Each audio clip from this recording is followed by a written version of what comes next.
الرحمن الرحیم۔ حضرت ابو عامر رضی اللہ تعالیٰ عنہ یا ابو مالک اشعری رضی اللہ تعالیٰ عنہ بیان کرتے ہیں، میں نے رسول اللہ صلی اللہ علیہ وسلم کو فرماتے ہوئے سنا، میری امت میں کچھ ایسے لوگ ہوں گے جو خز، ہلکی قسم کا ریشم اور عام ریشم،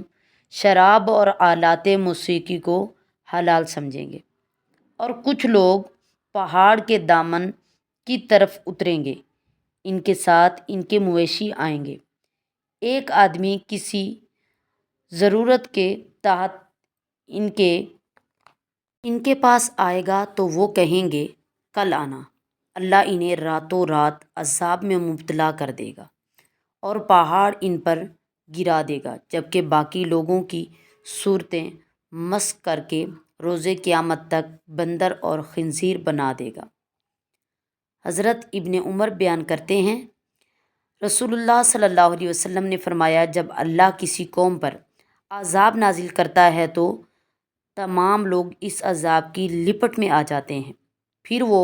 اپنے اپنے اعمال کے مطابق روز قیامت اٹھائے جائیں گے۔ حضرت جابر رضی اللہ تعالیٰ عنہ بیان کرتے ہیں، رسول اللہ صلی اللہ علیہ وسلم نے فرمایا، ہر بندہ اپنے آخری عمل پر جس پر وہ فوت ہوا اٹھایا جائے گا۔